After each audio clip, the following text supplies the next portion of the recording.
E aí, pessoal, tudo bem? Então, a gente tá gravando esse vídeo, vai ter a honra de gravar um vídeo hoje sobre nada mais, nada menos do que um dos maiores romances de todos os tempos, por um dos maiores escritores de todos os tempos. Ana Karenina, Lev Tolstói, meu escritor preferido. Então, para começar, vamos ver as edições que a gente tem em casa aqui, né? Eu tenho essa edição maravilhosa da Companhia das Letras, que eu adoro. As edições da Companhia das Letras tem um nome Tolstói grande aqui na lombada. Capa dura, tradução do Rubens Figueiredo, talvez o mais célebre tradutor do russo para o português, né? O preferido aí do pessoal que gosta de um livro. e assim, a galera aqui do Brasil que gosta de literatura tem um certo fetiche quando se trata desses livros antigos, pelas edições antigas da Kozak Naif, né? A extinta editora Kozak Naif. E eu não sou diferente, né? Eu tenho aqui essa minha edição da Kozak Naif do Vermelho e o Negro, é maravilhosa. Ela tem uma qualidade gráfica espetacular, são belíssimas as edições, papel maravilhoso. E eu não sou diferente, eu tenho esse mesmo fetiche. Porém, no caso específico dos livros do Tolstói, as minhas edições preferidas são sim da Companhia das Letras.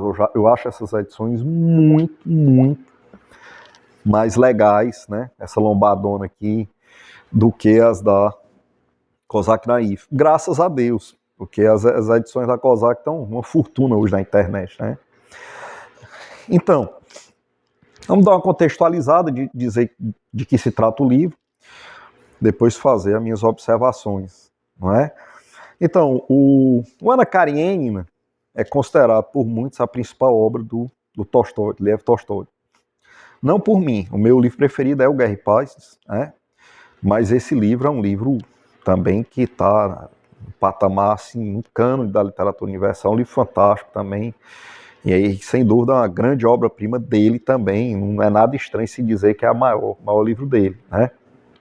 O Tolstói foi o maior escritor, o mais célebre da Era de Ouro da literatura russa, que aconteceu durante o século XIX, né? E junto com nomes como Gogol, Turgenev, Dostoiévski, né? Chekhov, ele está no panteão aí dos grandes escritores que alçaram a literatura russa no século XIX ao cânone da literatura mundial. E o Ana Karenina foi escrito na década de 70 do século XIX, entre tipo 1873 a 1877, 78. Precisamente uma década depois do Guerra e Paz. O Guerra e Paz foi de 63 a 68 também, e ele já era célebre, né, com Guerra e Paz. E esse livro só consolidou, né, a sua reputação, só consolidou o seu lugar no panteão dos grandes escritores, né? E assim como Guerra e Paz foi publicado também em fascículos, depois foi publicado na forma de livro, foi um grande sucesso. E de que se trata o livro? O livro o Tolstói tem um estilo bastante peculiar. Ele sempre, nos livros principais dele, ele sempre gosta de expor os seus pensamentos políticos e filosóficos.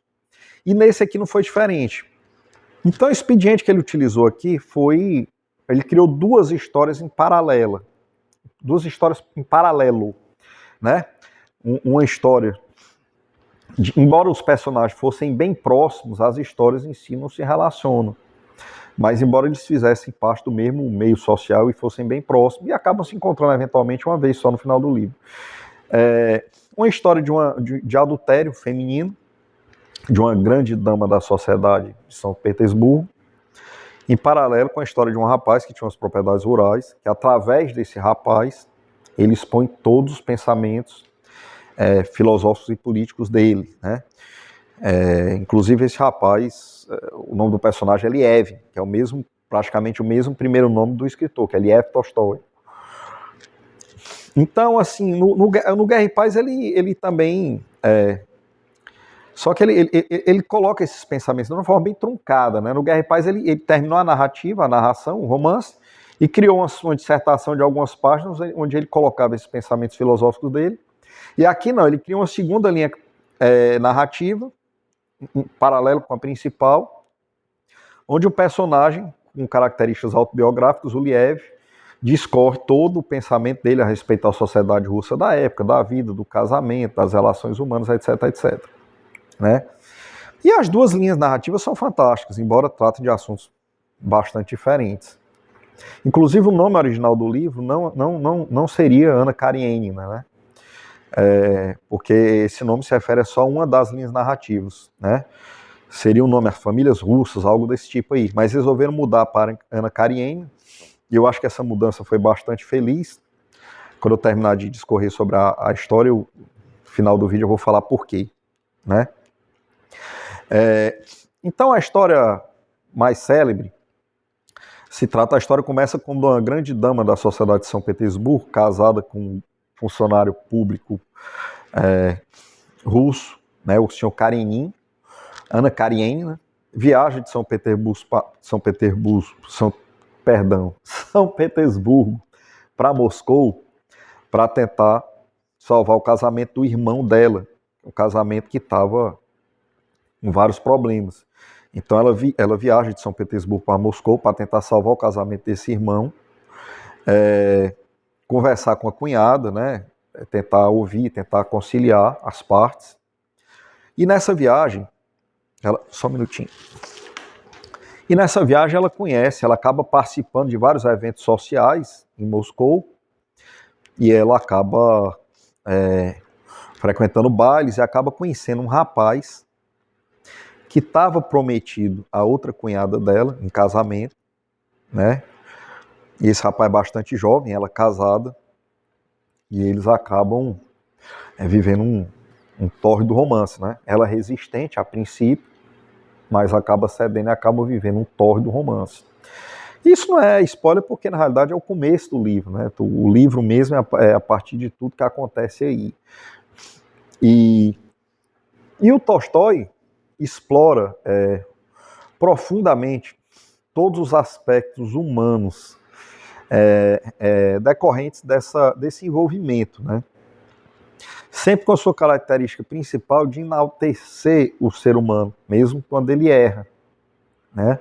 Então ele explora profundamente a psique do rapaz jovem que se envolveu, que realmente amava profundamente, não era uma brincadeira. Ele explora a psique dela, né? Todas as pressões sociais, as pressões afetivas. E na minha parte, que eu achei mais interessante, ele explora muito a psique também do marido traído, o senhor Karenin, né? Alexandre Karenin, que ficou numa situação social sofrível, né? Naquela época, né? Então, o Tolstói tem aquele seu estilo que não é nada sutil, não é um estilo que eu diria assim sofisticado, mas também não é um estilo simples, porque é bastante profundo. Ele mergulha e tem uma capacidade de mergulhar tão profundamente nos personagens e analisar tão minuciosamente todos os processos envolvidos que isso acaba emocionando muita gente. É realmente uma obra-prima, um livro fantástico, né? Os personagens são fantásticos, as duas narrativas são fantásticas, né?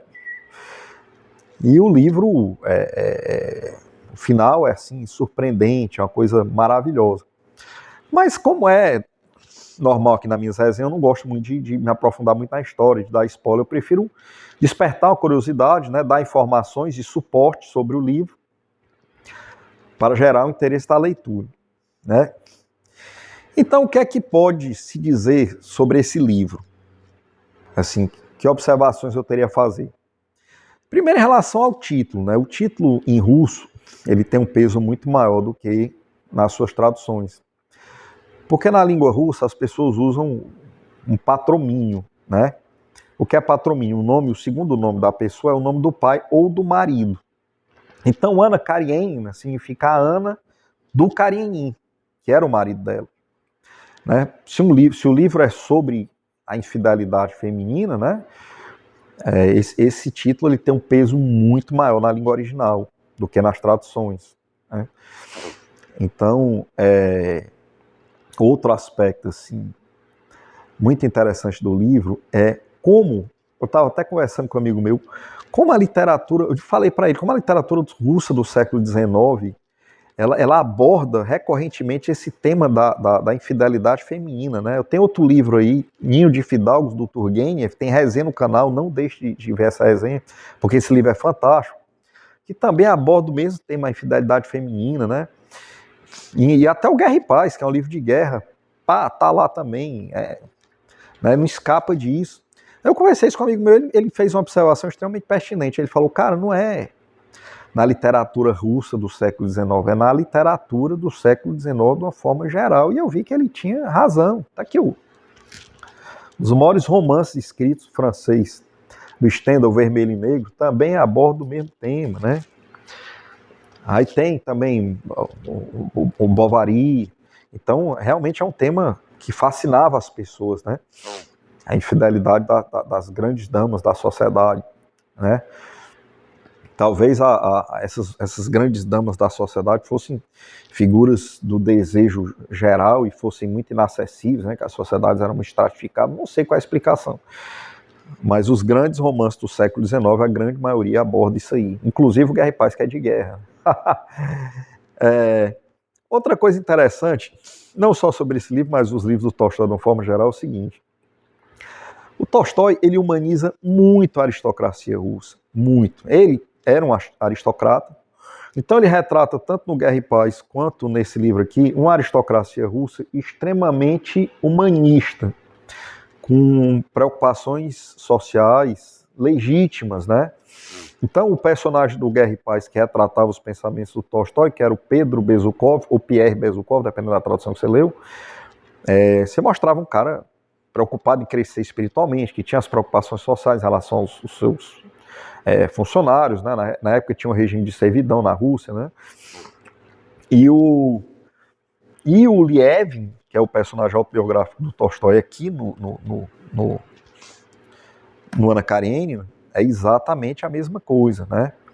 E ele foi muito criticado no seu tempo por isso. É interessante observar que a Rússia já estava a semente de todos os movimentos sociais que iam resultar na Revolução Russa, né? Que ia distorcer tudo isso, todas essas preocupações sociais. A aristocracia era parte dela, era inerente à aristocracia também. Os aristocratas tinham essa preocupação social. E naquele tempo, como existia um interesse em demonizar a aristocracia, ele foi muito criticado, o Tolstói já no seu tempo, por ter essa abordagem. Ele se defendia mostrando a farta documentação que ele tinha reunido sobre os aristocratas da época da invasão napoleônica em 1812, em cartas, né? Porque o pensamento das pessoas naquela época ficava amplamente registrado na forma de correspondência. Então ele se defendia, tá aqui. E ele mesmo era um exemplo, o Tolstói era um humanista. Ele não era um socialista, né? Você vê por vários posicionamentos dele que ele não chegava a ser, não achava que o socialismo era a solução, mas ele era sim humanista, ele tinha profundas preocupações sociais, né? E assim, é um livro fantástico, como eu sempre digo, nunca tenha medo de livro grande, tenha medo de livro ruim. Um livro ruim, se ele tiver 50 páginas, é uma tortura.